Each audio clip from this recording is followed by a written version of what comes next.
This is Samantha from Scrapmaster's Paradise, and today I'm going to show you how to use the masket film, and I'm also going to show you how to make a really cool little cloud background using your airbrush system. So to get started, we need to have our little masket film, and I just cut down a piece about the size of the stamp I'm using, and this is the stamp from Stamp-A-Vie called Sent from Above. So I'm just going to stamp it on here. This film is kind of shiny, so I'm going to use StazOn. Oops, and first I'm going to drop it. I recommend you don't drop it. Okay. For big images, I like to take my ink and stamp it onto the image. I just think I get better coverage that way, and I can see if I missed any spots. I've got this. And I'm supposed to let it dry a second according to the masket directions. We'll give it a second and I'll clean my stamp off. Got a stamp scrub up here. Just going to clean that really quick. And if you haven't watched some of my earlier stamping videos, I store my stamps in either CD cases like this or DVD cases. I've got two of my little Stamp-A-Vie stamps in here. That away. Let's see if it's dry enough. Seems to be dry. Okay, so when trimming out masks, you know, I use Post-it notes if you watch my other videos, and then I'm trying this masket tape, but when I cut it out, you want to cut exactly on these lines. You don't want to leave the white around it like you would if you're coloring an image for a card. So I'm going to go right around all his little body parts and then around the balloon, and I'm going to just forget about this little string because we don't have to mask off that. I'm just using my X-Acto knife. You can use scissors if you're more comfortable with scissors. I just use the X-Acto knife kind of like a pencil. You don't want to leave any white, because if you leave white it's going to turn into a big part on your card that looks funny. Trimming around all the edges. This will take a little while. But the good news is this masket tape is reusable. So once you have your mask, you can use it over and over again. And when I have a mask for something, I just stick it inside the CD case with the stamp, so then I always can have the mask ready.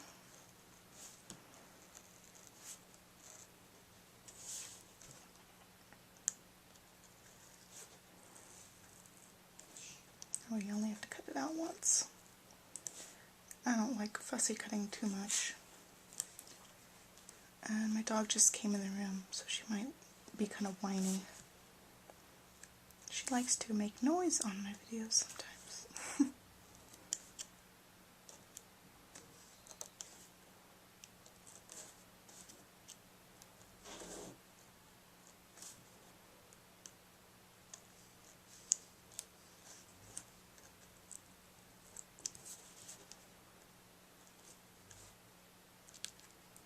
Lots of teeny tiny little parts to go around.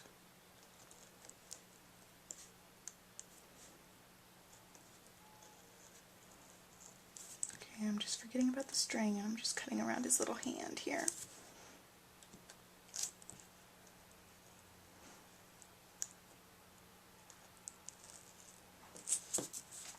And same with his hair. His hair's these little stringy pieces.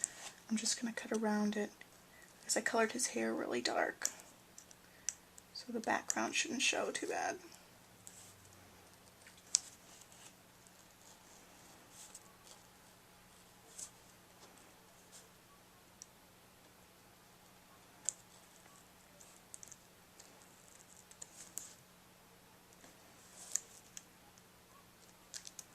Almost done with him. Okay, let's see if I missed any little corners.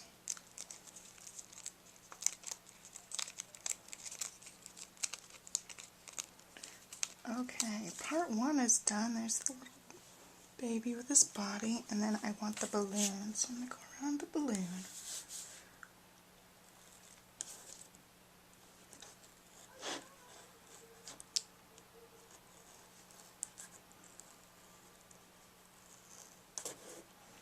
I really hope you guys can't hear, but my husband's listening to football in the other room. So if you hear cheering and stuff, it's football time.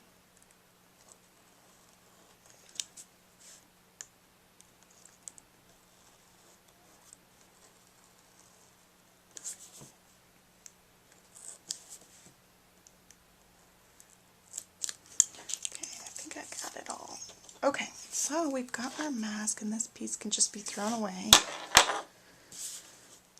And it's got some tacky stuff on the back. You just peel it off its little backing and try to stick it down. I'm going to have to hold it up a little bit. You want it to go exactly over your image. This is harder than I expected it to be.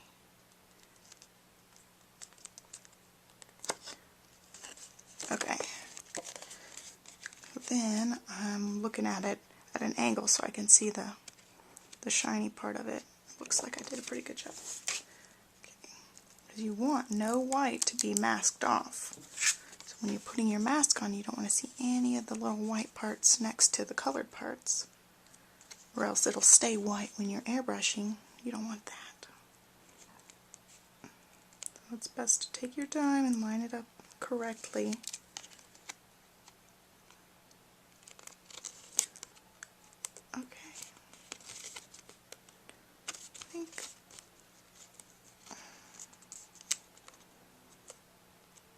Okay, got the little baby, and it looks like I covered everything all right.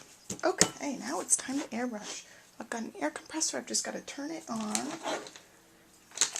There's the little nozzle, and I'm going to be using B52, which is one of the blues I used to color him in.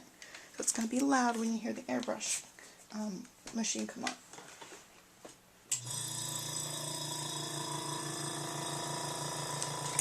Okay, so to do a cloud technique, I use this little scalloped circle thingamajig. I just cut out different different sized scalloped circles and attach them together. So when I'm airbrushing, I airbrush around these little scallops. I can use different sizes, different little sections, so that all the little clouds don't look exactly the same. So I'll show you. We've got to get some scrap paper. So I've got this piece of scrap paper. I'm going to set it down so I don't spray all over the place. When airbrushing, you need to use your broad tip. And I just place it in here. I always look at it and try to make sure my marker's lined up. I did a little test there. And so we'll just start. I guess I can start anywhere. We'll just go around the whole thing. Make sure I'm there so you can see. Okay, so I'm just going to airbrush right around this little scallop.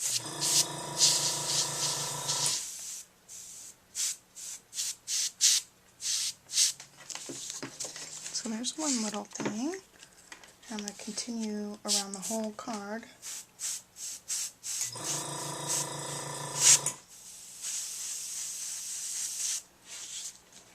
I get this little cloud effect.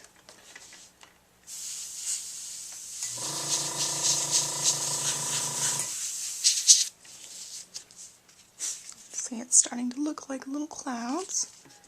I just rotate my little mask. I guess this is kind of a mask too. So I get different clouds. You want some areas lighter, some areas darker, just like you would see in the sky.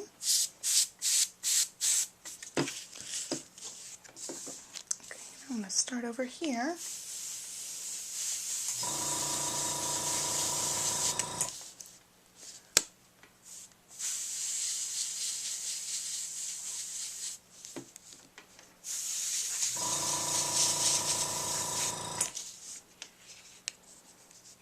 Let me see. this kind of scallop going.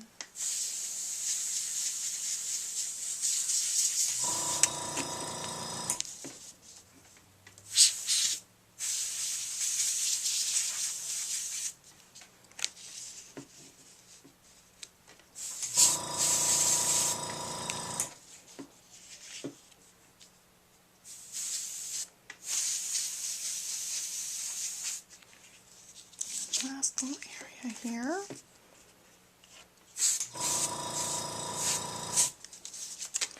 Okay, so there we've got a little cloud background, and what I'm going to do is I'm just going to go around the edges here and around the image to make it a little bit darker in those places. Let's test.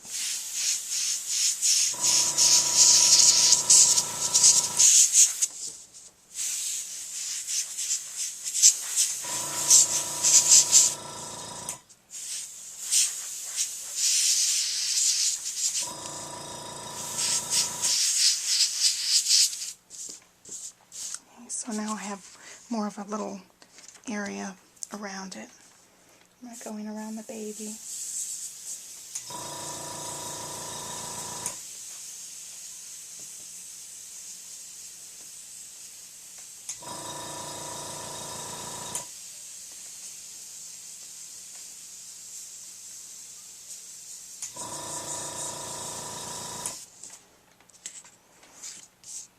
And then around the little balloon.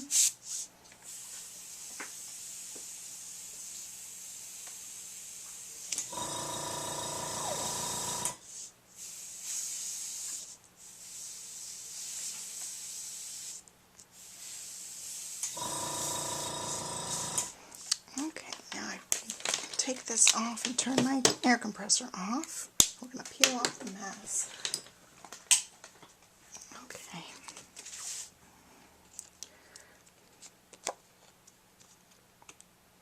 See if I can do it. I just cut my nails. Okay. So it peels off really easily. If you can get it started. Seems to be my problem.